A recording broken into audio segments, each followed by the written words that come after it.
우리가 살고 있는 미국은 자유와 권리에 대한 인식이 굉장히 높은 나라죠. 수정헌법 1조에만 봐도 처음부터 종교의 자유, 발언의 자유, 또 출판의 자유, 집회의 자유, 정부에 탄원할 수 있는 권리를 보장하는 이런 것들이 수정헌법 1조에서부터 이렇게 나와 있는 것을 보게 됩니다. 또 뭐 우리가 살고 있는 시대상으로만 봐도 우리가 살고 있는 이 시대는 이러한 자유와 권리를 더욱 요구하고 또 중요하게 생각하는 그런 시대를 우리가 살고 있는 것이지요. 사람들은 자기에게 주어진 이 자유나 권리가 조금이라도 침해당하면 그것을 개선하기 위해서 노력도 하고 또 항의도 하고 이렇게 하는 것이죠. 조금이라도 그 자유, 권리를 더 누리려고 하는 것이 요즘 시대의 그런 상황이다 하는 것입니다. 보통 우리가 자유라고 하면 내가 원하는 것을 하는 것, 원하는 것을 마음껏 하는 것, 이것을 우리가 자유라고 생각하지요. 예전에 제가 중고등학교 때로 기억하는데 그때 대한민국이라는 노래가 굉장히 유행을 해서 뭐 TV만 틀면 이렇게 나오던 길거리에서도 수없이 들려왔던 그런 노래를 기억합니다. 거기 가사에 보면 원하는 것은 무엇이든 얻을 수 있고 뜻하는 것은 무엇이든 될 수가 있다라는 가사가 기억이 납니다. 그러니까 이것이 뭐냐면 바로 세상 사람들이 원하고 또 그렇게 추구하고 갖기 원하는 자유, 권리 이러한 것이겠죠. 원하는 것을 무엇이든 얻을 수 있고 뜻하는 것은 무엇이든 될 수가 있다. 내가 원하는 대로 마음껏 누리면서 사는 것, 이것이 아직 굉장히 중요한 가치를 이루는 그러한 시대다 하는 것이죠. 그런데 성경을 가만히 보면 성경에서도 자유 또는 권리에 대해서 말씀을 하고 있는데 성경은 우리가 익히 알고 있던 또는 세상 사람들이 얘기하는 자유, 권리 이런 것들과는 조금은 좀 차이가 나는 그런 것을 볼 수 있습니다. 결론부터 말씀을 드리면 성경이 우리에게 말씀하는 자유는 원하는 것을 무엇이든 할 수 있는 자유, 그렇죠? 그런데 그 자유를 포기할 수 있는 자유를 성경은 말씀하고 있다는 거예요. 세상 사람들은 내가 원하는 것을 얻는 것, 내가 원하는 것을 마음껏 하는 것에 가치를 두고 있다면 성경은 그러한 자유를 스스로 포기할 수 있는 자유를 오히려 말씀하고 있다라는 거죠. 우리가 앞서 고린도전서 6장에서도 봤지만 사도 바울은 모든 것이 가하나라고 이야기하는 고린도 교인들에게 맞습니다. 예, 여러분들 말씀이 맞아요. 모든 것이 가합니다. 그러나 다 유익한 것은 아닙니다. 라고 이야기했던 것을 우리가 함께 살펴봤었죠. 지난주 8장에서도 우상의 재물을 먹는 그 이슈에 대해서 형제들을 실족하게 한다면 나는 먹을 수 있는 자유가 있지만 그러나 형제를 만일 혹시라도 형제를 실족하게 한다면 나는 영원히 그 고기를 먹지 않겠다라고까지 이야기하는 것을 우리가 볼 수 있습니다. 내가 가지고 있는 자유, 내가 가지고 있는 권리를 스스로 제한하는 거예요. 뭘 위해서요? 다른 사람을 실족하지 않게 하기 위해서. 그런데 오늘 9장에도 보면 이러한 자유, 권리에 대한 이야기가 계속해서 이어지는 것을 볼 수 있습니다. 그런데 오늘 9장에서 언급하는 자유는, 오늘 9장에서 언급하는 권리는 사도 바울, 이 지금 고린도 교회에 편지를 쓰고 있는 이 사도 바울과 직접적인 연관이 있는 그러한 이슈를 가지고 이 자유와 권리에 대한 이야기를 하고 있다라는 거죠. 오늘 9장을 쭉 이렇게 살펴보다 보니까 그 고린도 교회에 있는 어떤 사람들은 사도 바울을 비판하는 사람들이 있어요. 아니면 고린도 교회 밖에 있지만 고린도 교인들에게 사도 바울에 대한 비판적인 이야기를 들려줍니다. 그렇기 때문에 지금 자의반 타의반으로 이 고린도 교회는 사도 바울을 비판하는 이 이슈와 맞물려 있다는 거죠. 직접적인 연관이 되어 있다는 거예요. 그런데 사실 고린도 교회 이 교인들은 누구보다도 잘 알고 있습니다. 사도 바울과 함께 이 교회를 시작했고 또 어떻게 사도 바울이 이 교회에서 머물면서 복음을 전해왔고 또 그 이후에 고린도를 떠난 이후에도 어떻게 사도 바울이 고린도 교회와 연결이 되면서 자기들에게 복음을 전하고 예수님을 증거해 왔는지를 잘 알고 있어요. 그렇기 때문에 이제 고린도 후서 3장 2절에도 보면 사도 바울이 고린도 교인들을 향해서 너희는 우리의 편지라 라고 이야기합니다. 그냥 먹으로 쓰는 것이 아니라 마음에 심겨진 우리의 편지다 라고 이야기하지요. 오늘 1절에도 보면 9장 1절에도 보면 주 안에서 행한 나의 일이 너희들이다 라고 얘기해요. 고린도 교인들이 그 사도 바울이 주 안에서 행한 일의 결과라는 것이에요. 그러면서 이어지는 말씀에 보면 먹고 마실 권리, 또 믿음에 자매된 아내를 데리고 다닐 권리, 또 일하지 아니할 권리들을 계속해서 이야기하고 있는 거죠. 그 고린도 교회 안에 혹은 바깥에서 고린도 교회에 들려주는 그 비판에 대해서 사도 바울이 본격적으로 지금 변호하고 변증하고 이렇게 하고 있다라는 거예요. 자기 권리를 이야기하는 거예요. 그리고 이러한 권리, 지금 사도 바울이 쭉 1절부터 언급하는 이러한 권리는 사실은 사도 바울이 교회 안에서 당연히 마땅히 누려야 하는 그러한 권리인 것입니다. 사도 바울이 그것을 다 행했다고 해서 사실은 누구도 그것을 사도 바울을 비판하는 비판거리로 삼거나 그래서는 안 된다는 거죠. 당연한 권리라는 거예요. 다시 말씀드리면 목회자가, 교회 리더가 당연히 교회에서 누려야 하는, 받아야 하는 그러한 권리라는 거지. 그래서 지금 사도 바울이 이러한 권리, 자기가 마땅히 누릴 수 있는 권리에 대한 예를 들었는데 7절에서부터 보면 군 복무하는 군사를 예로 들죠. 또 포도를 심은 농부, 양떼를 치는 목자에 대한 예를 계속해서 들고 있습니다. 그러면서 곡식 떠는 소에게 망을 씌우지 말지니라라는 신명기 25장 4절의 말씀을 인용하면서까지 이 자신의 이 변명, 변호 이것을 논증하고 있어요. 그러면서 해설도 곁들이는데 하나님께서 신명기에서 곡식 떠는 소에게 망을 씌우지 말라 하신 이 말씀이 지금 사도 바울이 다시 언급하면서 뭐라고 하냐면 그게 하나님께서 소를 염려하심이냐 그게 아니라는 거죠. 우리를 위한 말씀이라고 해설까지 곁들이면서 이렇게 지금 그 이야기를 하고 있습니다. 반박하고 있습니다. 사도 바울을 비판하는 사람들이 제기했던 이러한 이슈들, 그러한 것들을 조목조목 지금 논리적으로 반박하고 논증하고 있다라는 거예요. 그러면서 이런 권리는 비단 사도 바울만이 가지고 있는 것이 아니라 다른 목회자들에게도 똑같이 있다라는 거예요. 교회 리더, 말씀을 전하고 복음을 전하는 그 사도들 또는 교회 리더급으로 있던 목회자들, 교사들, 이 사람들에게도 똑같은 권리가 있다라는 거지. 그래서 오늘 본문 12절부터 읽었습니다만 12절에 보면 다른 이들도 너희에게 이러한 권리를 가졌거는 이라고 말씀하고 있는 거죠. 다른 이들, 다른 교사, 다른 사도, 다른 목회자들도 너희에게 이런 권리를 가졌다라는 거예요. 그런데 사도 바울은 지금 이렇게 논증하고 변호하고 자기의 권리가 타당한 것이고 또 다른 목회자의 권리도 적법한 것이지만 그런데 자기는 이 권리를 쓰지 않겠다는 거예요. 그리고 범사에 참겠다. 이 권리를 참겠다. 절제하겠다. 안 쓰겠다라고 선언합니다. 왜 그래요? 그리스도의 복음에 아무 장애가 없게 하기 위해서 그렇게 하겠대요. 앞서서 우리가 지난주에 8장에 보시면 9절 말씀에 보면 그런즉 너희의 자유가 믿음이 약한 자들에게 걸려 넘어지게 하는 것이 되지 않도록 조심하라 했죠.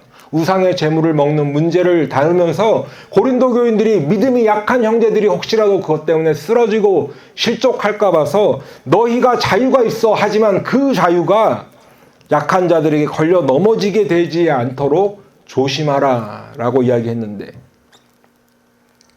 이번에는 사도 바울의 권리, 자기가 가지고 있는 이 권리를 스스로 제한하겠대요. 그러면서 그 이유가 뭔가 하니까 그리스도의 복음을 위해서 그렇게 하겠다고 이야기합니다. 지금 8장에서 이야기했던 자유, 또는 9장에서 사도 바울이 이야기하는 권리는 사실은 원어적으로 보면 같은 단어예요. 그러니까 자유와 권리가 지금 같은 의미에서 사용되고 있다는 거죠. 고린도 교회 교인들이 가지고 있던 자유, 또 사도 바울이 지금 이야기하는 권리는 같은 것이라는 거예요. 같은 의미라는 거예요. 사도 바울은 지금 얼마든지 권리가 있습니다. 그리고 사도 바울의 논증도 성경적으로 보든 일반 상식적으로 보든 아무 문제가 없어요. 그렇죠? 예, 지금 그 군사의 예, 목자의 예, 농부의 예를 들었고 또 신명기 25장 말씀을 인용도 했고 해설도 했는데 그것이 문제가 없다는 거예요. 논리적으로나 성경적으로나 또는 일반 이 사회의 상식적으로나 아무 문제가 없어요. 그런데 이 권리를 쓰지 않겠다고 합니다. 뭐가 문제가 있어서 쓰지 않는 게 아니라 그냥 쓰지 않겠대요. 앞서 자유가 내가 원하는 것을 무엇이든 할 수 있는 것이라는 말씀을 드렸는데 사도 바울은 지금 내가 원하는 얼마든지 할 수 있는 이 자유를 포기하는 자유에 대한 이야기를 하고 있다는 거죠. 여러분 비슷한 맥락에서 한 가지 더 말씀을 드리고 싶은 게 있는데 바로 하나님께 순종하는 문제입니다.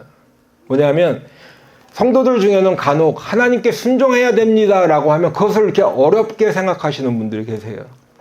예전에 어느 집사님 보니까 이런 말씀을 하시는 것을 제가 들어봤어요. 하나님은 왜 나를 이렇게 억압하려고 하십니까? 세상에서는 네가 원하는 것을 마음껏 해라, 마음껏 누려라 라고 이야기하는데 왜 성경은 하나님 말씀에 순종하고 하나님 뜻대로 행하라고 이야기합니까? 하나님은 나를 왜 구속하려고 하죠? 이 순종하라고 하는 말만 들어도 너무 답답하다 이런 표현을 하시는 것을 제가 들어본 기억이 있는데, 그러니까 나는 내가 원하는 것을 하고 자유롭게 살고 싶어요. 하나님 나를 제발 간섭하지 마세요. 이런 생각을 그 집사님뿐만 아니라 오늘 이 자리에 계신 분들 가운데도 조금이라도 하셨던 적이 있지 않을까 이런 생각도 해봅니다. 근데 사실은 그 생각이 우리 인간들의 죄의 본성을 잘 드러내는 말인 것입니다. 우리가 진짜 예수님을 믿고 우리가 진짜로 예수님을 나의 구주로 영접하면 하나님의 뜻을 따르고 하나님 말씀에 순종하는 것이 기쁨이 되죠. 하나님 말씀에 순종하는 게 기쁨이 돼. 하나님 말씀에 순종하는 기쁨이 있고 그 하나님의 말씀에 순종할 때에 비로소 그 안에서 자유가 느껴진다라는 거예요. 우리가 그걸 깨달으면 하나님의 뜻을 더 알고 싶어 합니다.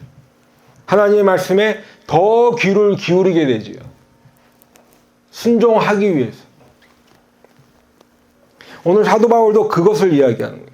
자유가 내가 원하는 것을 무엇이든 하는 것이 자유가 아니라 내가 그것을 스스로 제한해서 쓰지 않는, 참는 그러한 자유를 이야기하는 거죠. 다른 사람이 나에게 시켜서 억지로, 강제적으로 시켰기 때문에 내가 하기 싫은데도 억지로 하는 것이 아니라 내가 결정하고 내가 포기하는 자유를 이야기하는 것입니다. 왜 그렇게 해요? 그리스도의 복음을 전하는데 아무 장애가 없게 하기 위해서 그렇게 한다는 거예요. 그래서 13절부터는 일반적으로 목회자가 교회에서 받는 이렇게 사례 또는 대우 이것을 언급한 거죠. 그게 잘못이 아니라는 거예요. 왜 그렇게 해요? 그리스도의 복음을 전하는데 아무 장애가 없게 하기 위해서 그렇게 한다는 거예요. 그래서 13절부터 보면 일반적으로 목회자가 교회에서 받는 사례 또는 대우 이런 것을 언급합니다. 그게 잘못이 아니라는 거예요. 설령 사도 바울은 안 받는다고 하더라도 다른 사람이 받는다고 해서 그것이 잘못이 아니라는 거죠. 안 받는다고 해서 사도 바울이 비판을 받아서도 안 되지만 다른 목회자가 반대로 받는다고 해서 그것이 비판을 받을 일이 아니라는 거예요. 당연한 거라는 거예요. 그런데 지금 사람들은 받으면 받는 대로 비판해요. 또 안 받으면 안 받는 대로 사도의 자격이 없다라고 비판하고 있다는 거예요. 몇 년 전에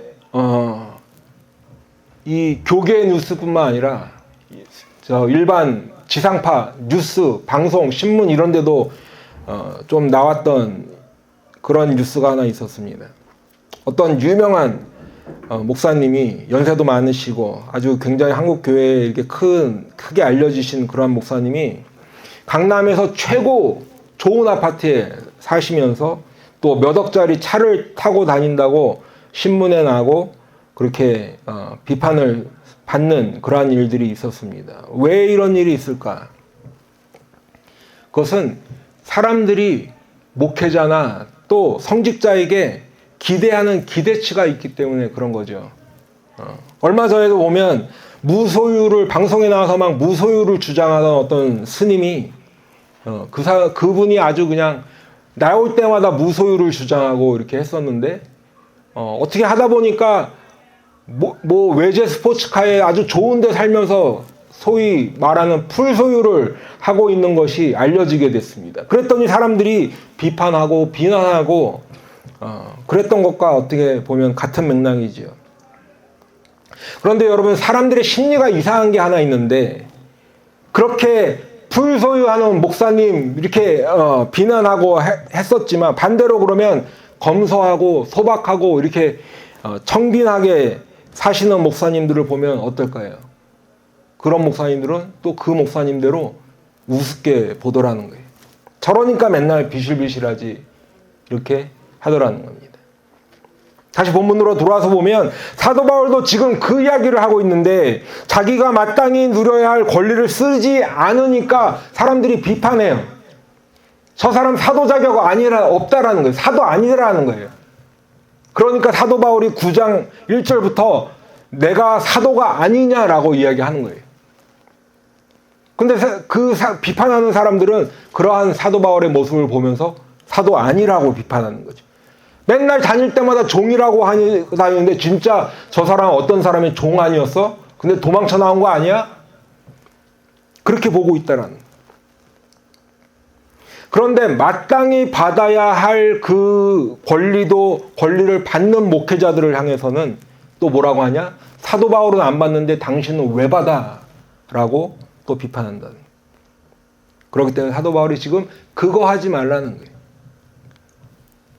일반적으로 목회자들이 받아야 되는 것 당연하다. 그런데 사도 바울의 어떤 특수한 상황을 보고 다른 목회자들을 일반화시켜서 비난하거나 비판하지 말라고 하는 거지.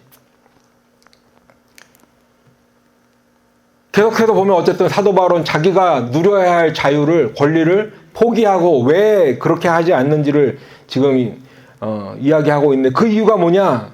바로 그리스도의 복음을 위해서라고 했죠. 그런데 지금 15절 마지막에서 이 권리 때문에 자기가 자랑하는 것이 헛되게 되지 않게 하려고 한다고 다시 이야기하고 있습니다. 그 자랑이 뭐예요? 사도 바울이 지금 자랑하는 게 뭐예요? 바로 복음이라는 거죠. 15절 끝에서부터 보면 내가 차라리 죽을지언정 누구든지 내 자랑하는 것을 헛된 대로 돌리지 못하게 하리라. 내가 지금 내 권리 알고 자유를 알고 그래서 그거 쓰는 거 중요한데 그거보다 더 중요한 거 뭐냐? 복음이라는 거예요. 그렇기 때문에 지금 그것을 복음을 위해서 차라리 쓰지 않는 게 낫다라는 거예요. 만약에 복음이 방해를 받는다면 차라리 죽는 게 낫지 내 권리를 쓰지 않는 게 더 낫다라는 거예요. 아주 강한 톤으로 사도 바울이 이야기하고 있습니다. 그러면서 지금 16절부터 보면 사도 바울이 이토록 복음을 전하려고 애쓰는 이유, 자기의 권리를 포기해가면서까지 이렇게 애쓰는 이유를 이야기하죠. 내가 복음을 전할지라도 자랑할 것이 없음은 내가 부득불할 일임이라. 만일 복음을 전하지 아니하면 내게 화가 있을 것이로다. 17절을 계속해서 보시면 내가 내 자의로 이것을 행하면 상을 얻으려니와 내가 자의로 아니한다 할지라도 나는 사명을 받았노라. 지금 16절에서 부득불할 일이라고 하니까 마치 억지로 복음을 전하는 것 같은 그런 인상을 우리가 받는데 사실은 이 말의 의미는 마땅히 해야 할 일이라는 거예요. 내가 억지로 한다는 의미가 아니라 나에게 복음 전하는 것은 사도 바울이 마땅히 해야 될 일이다 라는 의미예요. 오히려 문제는 복음을 전하지 않을 때 문제가 생긴다는 거예요. 그러면서 자기에게 주어진 자유나 권리를 쓰지 않으면서까지 스스로 하는 것이 하는 것이 복음을 전하는 것인데, 그것이 억지로 마지못해서 하는 것이 아니라 자의로 한다는 거죠. willing to라는 거예요. 내가 그렇게 하고 싶어서. 그리고 그렇게 되면 주님께서 주시는 상을 얻을 것이라는 거죠. 예. 내가 자유로 복음을 전하는데 상을 얻을 것이다. 그런데 만약에 상이 아니라도 사도 바울은 복음을 전할 것이래요. 왜요? 복음을 전하는 것이 사도 바울이 받은 사명이기 때문에 그렇습니다. 처음에 사도 바울이 다메섹으로 가는 길에서 사울아 사울아 내가 왜 나를 핍박하느냐 하면서 주님을 만났을 때, 그리고 이제 다메섹으로 사람들의 이 인도를 받고 다메섹으로 가 있는 사도 사울을 그때만 해도 사울이죠. 아나니아를 보내시면서 그 아나니아에게 이야기합니다. 이 사람은 사도행전 9장 15절에 보시면 이 사람은 내 이름을 이방인과 임금들과 이스라엘 자손들에게 전하기 위하여 택한 나의 그릇이라. 그러니 가라 하셨. 그래서 아나니아가 사도 바울을 찾아갔어요. 이 말을 당연히 전했겠죠. 택한 나의 그릇이 중요한 게 아니라 여기서 중요한 거는 예수님의 이름을 이방인과 임금들과 이스라엘 자손들에게 전하기 위해서 사명이 여기 있다라는 거예요. 사도 바울의 사명이 복음을 전하는 것에.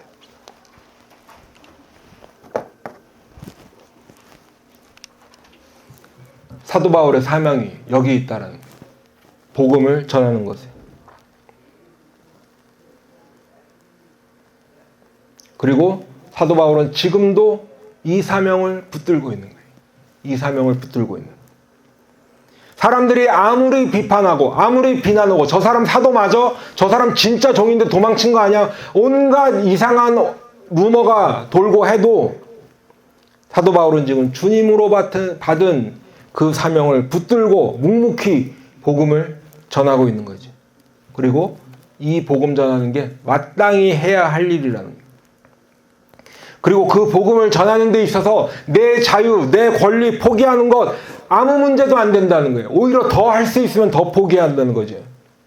누가 억지로 포기하라고 해서 포기하는 것이 아니라 나는 내 자유를 포기할 자유가 있다라고 선언하고 있는 것입니다. 그러면서 19절에는 보면 내가 모든 사람에게 자유로우나 스스로 모든 사람에게 종이 된 것은 이라고 이야기하고 있죠. 9장 1절에 맨 처음에 보면 내가 자유인이 아니냐 했죠. 사도 바울은 누구의 종이 아니에요. 사회적으로도 보면 누구의 종이 아니에요. 자유인이에요. 나면서부터 로마 시민 되었다고 했어요. 그런데 그렇기 때문에 내가 모든 사람에게 자유롭죠. 그냥 자유인이에요. 그런데 스스로 모든 사람에게 종이 되었다라고 해요. 왜 그렇게 돼요? 더 많은 사람을 얻고자 함이라. 더 많은 사람을 얻는다는 것은 더 많은 사람들에게 복음을 전하기 위해서라는 것이죠. 그래서 사도 바울은 유대인들에게는 유대인으로 다가가요. 자기 자신이 유대인 출신이니까요. 유대인의 어떤 법을 이야기하면서 구약 성경을 이야기하면서 다가가는 거예요. 율법 아래에 있는 사람들을 얻기 위해서 유대인을 이야기하는 거죠. 바울은 비록 율법에 매여서 그렇게 살고 있는 사람은 아니지만 율법 아래에 있는 사람처럼 다가가는 거예요. 나 유대인의 바리새인 출신입니다. 이렇게 얘기하면서 다가갔겠죠. 왜요? 유대인들에게 복음을 전하기 위해서. 또 율법 없는 사람들에게는 하나님의 율법을 사도 바울은 존중해요. 그렇지만 그들을 얻기 위해서 율법 없는 사람처럼 다가가는 거예요. 그들이 누구예요? 이방인들이죠. 이방인들에게도 복음을 전하기 위해서 그들에게 친밀하게 다가가는 거예요. 또 약한 자들에게는 약한 자같이 되어서 그들에게 다가가는 마음을 위로해주고 필요한 것들을 공급해주면서 그들에게 복음을 전하는 거지. 그러면서 결론적으로 22절부터 보니까 내가 여러 사람에게 여러 모습이 된 것은 아무쪼록 몇 사람이라도 구원하고자 함이니 23절에 보면 내가 복음을 위하여 모든 것을 행함은 복음에 참여하고자 함이라. 아무쪼록 몇 사람이라도 구원하고자 합니다. 복음을 듣지 않고 지금도 세상에 그냥 뭐가 어떻게 진행되는 건지 알지도 못하고 그냥 세상을 하루하루 살아가는 사람들에게 복음을 전하는 거예요. 예수님을 믿고 구원받아야 된다. 우리의 모든 죄를 예수님이 십자가에서 피 흘려 죽으심으로 우리의 모든 죄를 사하시고 우리는 살 길을 얻었다라고 전하는 그 복음. 그 복음을 전하고 그들이 예수 믿고 구원을 얻게 하는 것이 바로 사도 바울의 사명이라는 거죠. 그렇기 때문에 사도 바울은 여러 모습으로 여러 사람들에게 다가가는 거예요. 그럴 때 자기 자유에 자기가 가지고 있는 자유, 권리까지도 기꺼이 포기하는 것이지. 또한 복음을 전하는 사도 바울도 복음이 주는 복을 받는다는 거예요. 복음에 참여하고자 함이라. 여러분 여기서 한 가지 또 더 짚고 넘어가고 싶은 거 하나 있는데 그건 뭐냐면 우리는 복음을 전하는 이 전도에 관해서 여러 가지 오해를 하면서 신앙생활을 하고 있습니다. 뭐냐면 첫 번째로 전도는 목사님이나 선교사님들처럼 어떤 사명을 받은 성직자나 아니면 특수한 부류의 이런 사람들만 전하는 것이다. 뭔가 많이 준비되어야만 하는 어려운 것이다. 이렇게 생각을 하는 것. 또 두 번째 오해는 뭐냐면 전도는 1년에 한 번 그저 총동원주일 같은 때 그냥 사람들 많이 불러다가 앉혀놓는 것 이러한 것이라는 거죠. 그런데 사실 전도는 내가 예수를 믿는 사람이라면 누구나 다 해야 되는 거예요. 어느 누구나 다 해야 하는 거예요. 목사, 전도사, 선교사만 하는 것이 아니라 누구든지 예수를 믿는다 하면 전도를 해야 되는 거예요. 여러분들 어떤 맛있는 식당에 다녀오셨다고 생각해봐요. 어딜 갔는데 누가 소개해줘서 갔어. 너무 맛있어요. 그러면 내 가족들, 친구들 데려가고 싶죠. 야, 거기 갔더니 그 식당 정말 맛있더라. 이야기하는 거예요. 우리 미네아폴리스 여기도 보니까 뭐 여러분들이 뜨레쥬르가 생겼다느니 파리바게트가 생겼다느니 저한테 막 얘기해 주시더라고. 거기서 일하는 분들도 아닌데 왜 그렇게 얘기해요? 알려주고 싶은 거지. 마찬가지로 복음을 전하는 전도도 그렇다는 거예요. 내가 예수님을 만났어요. 예수님을 믿게 됐어요. 내 삶의 방향이 변하고 내가 변화되고 내 인생의 가치가 변화됐다면 그것을 알려주고 싶은 거예요. 입이 근질근질한 거예요. 누굴 만나든 복음을 전하고 싶은 거죠. 그렇기 때문에 모든 성도가 해야 되는, 마땅히 해야 되는 것이 전도라고 말씀을 드리는 거예요. 1년에 한 번 총동원 주일에만 사람들 모아서 교회에다 앉혀놓는 것이 아니라 언제 어디서 누구를 만나든지 자기가 만난 예수님을 증거하는 거예요. 전도해서 꼭 우리 교회에 데려오지 않아도 괜찮아요. 그분이 한국에 계시면 한국에 가까운 데 교회 나갈 수 있도록 안내해드리면 돼요. LA에 있으면 LA에 있는 교회, 뉴욕에 있으면 뉴욕에 있는 교회, 그렇게 안내해드리면 되는 거예요. 중요한 것은 그 사람에게 예수님을 증거하는 거죠. 복음을 전하는 거예요. 그 분이 복음을 듣고 영원히 구원을 받는 것이 중요하다라는 거예요. 지금 22절 말씀처럼 아무쪼록 몇 사람이라도 구원하고자 하는 그것이 중요하다라는 거죠. 여러분 처음에 말씀을 드렸지만 지금 이 시대는 자유와 권리가 굉장히 중요한 가치로 여겨지는 그런 시대를 우리가 살고 있어요. 자유와 권리가 침범당하면 사람들은 법적으로 대응합니다. 또 사회적으로도 문제가 되는 그러한 시대를 우리는 살고 있어요. 하지만 성경은 여전히 우리들에게 요구하는 것이 있는데 바로 주님을 위해서, 복음을 위해서 우리의 자유, 우리의 권리를 포기할 수 있냐라고 물어보시고 말씀하고 계시다라는 거예요. 누가 강제로 시켜서 하는 것이 아니라 억지로 하라는 것이 아니라 내 스스로가 내 자유, 내 권리를 포기하라는 거죠. 자유를 포기할 자유를 성경은 말씀하고 있는 거예요. 왜 그렇게 해요? 복음을 전하기 위해서. 왜 그렇게 해요? 한 영혼이라도 더 구원을 얻게 하기 위해서 그런 거예요. 그리고 그렇게 복음을 전하는 것이 사도 바울은 상을 위한 것, 상이 기다리고 있다라고 얘기해요. 그런데 상을 위한 것이 아니더라도 복음을 전하는 것은 사명이라고 이야기합니다. 왜냐하면 복음을 듣는 사람만 복이 아니라, 복음을 듣는 사람만 축복이고 복음을 듣는 사람만 혜택을 받는 것이 아니라 복음을 전하는 사람도 똑같은 복을 받는 거예요. 복음을 전하는 사람도 똑같은 복음의 혜택을 받았기 때문에 그렇다는 거예요. 그래서 그 방향만 보고 달려가는 거지. 사랑하는 성도 여러분, 여러분 모두는 여러분들이 원하시는 것을 마음껏 할 수 있는 자유가 있고 권리를 가지고 계십니다. 그리고 그것을 법으로 명문화해서 보장해주는 이 미국이라는 좋은 나라에 살고 있어요. 그런데 그 자유를, 여러분이 가지고 있는 그 권리를 주님을 위해서, 복음을 전하기 위해서 포기할 수 있겠냐 하는 거죠. 여러분이 가지고 있는 자유와 권리, 주님을 위해, 복음을 위해서 포기하는 그 자유를 한번 해보시겠습니까? 그런 우리들에게 성경은 상이 있다고 말씀하고 계세요. 그리고 꼭 상을 받는 것이 문제가 아니더라도 그렇게 복음을 전하는 것이 주님께서 우리에게 주신 우리의 사명이라고 성경은 말씀하고 있어요. 여러분, 주님은 죄인인 우리들을 먼저 불러주셨어요. 감사하게도 주님의 은혜로 주님을 나의 구주로 믿게 하셨어요. 그리고 주님께서 베풀어 주시는 그 구원의 은혜를 우리에게 주셨습니다. 그런데 이제 우리에게 한 가지 요구하시는 게 계세요. 우리 주위에 있는 영혼들, 내 주위에 있는 예수님을 아직도 모르고 죽어가는 저들에게 복음을 전하고 예수를 증거하라는 거예요. 그걸 명령하고 계시는 거예요.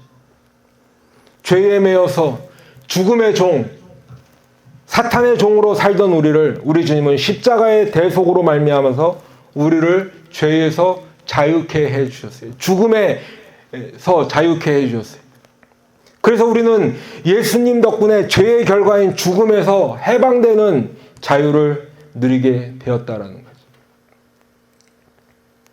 그런데 그 자유를 더욱 누리는 것은 바로 우리가 주님의 종이 될 때 가능하다는 거예요. 주님의 종이라니까 다신학교 가서 목사가 되는 그 얘기가 아니라 내가 죄의 종에서 주님의 종으로 변화되어야 된다는 거예요. 이게 바로 어떻게 들으면 모순처럼 들리는 말이지만 그게 진짜 우리를 자유롭게 해준다는 거예요. 주님의 종이 되어야 돼요. 그리고 그 복음을, 그 복된 소식을 다른 사람들에게 전하는 것이 우리의 사명이고 주님께서 우리에게 내려주시는 명령이라는 것입니다. 주님의 그 명령을 감당하기 위해 우리는 우리의 자유와 권리를 내려놓고 복음을 전해야 하는 거지. 나를 만나 주신 주님을 증거해야 되는 거예요. 그리고 그렇게 우리의 자유와 권리를 포기하고 복음을 전하는 우리에게 상으로 갚아주실 것을 약속하시는 주님이십니다. 그런데 그것보다 더 중요한 것은 꼭 상이 아니더라도 우리에게 그 사명을 주셨다는 거지. 여러분, 사명을 주셨다 그러니까 부담되십니까? 그런데 우리에게 주님께서 그 사명을 주셨다라는 의미는 주님께서 우리를 아주 가까운 사이, 아주 가까운 관계라고 여겨주시는 것과 같은 의미라는 거예요. 왜냐하면 주님의 그 중요한 임무, 명령을 수행하는데 누구를 시키겠어요? 최측근에 있는 사람을 시키겠죠. 믿을 만한 사람을 시키겠죠. 아주 주님과 가까운 관계에 있는 사람을 시키겠죠. 그렇기 때문에 복음은 전하는 자나 듣는 자가 다 축복이 되는 것이, 복음의 혜택을 누리게 되는 것이. 그렇기 때문에 우리는 다 그 축복을, 혜택을, 복음의 혜택을 받아야 되는 줄로 믿습니다. 그렇기 때문에 우리는 인생을 살아가는데 어느 방향성 없이 그냥 들판을 이리 뛰고 저리 뛰고 하는 그런 방향 없이 뛰어다니는 망아지처럼 그렇게 다니는 게 아니라는 거예요. 주님을 향한 방향을 세워놓고 주님을 향해서 달려간다라는 거예요. 또 26절에서 말씀하신 대로 허공을 치는 것이 아니라는 거죠. 허공을 치는 것처럼 아무 의미 없는 싸움을 하는 게 아니라는 거예요.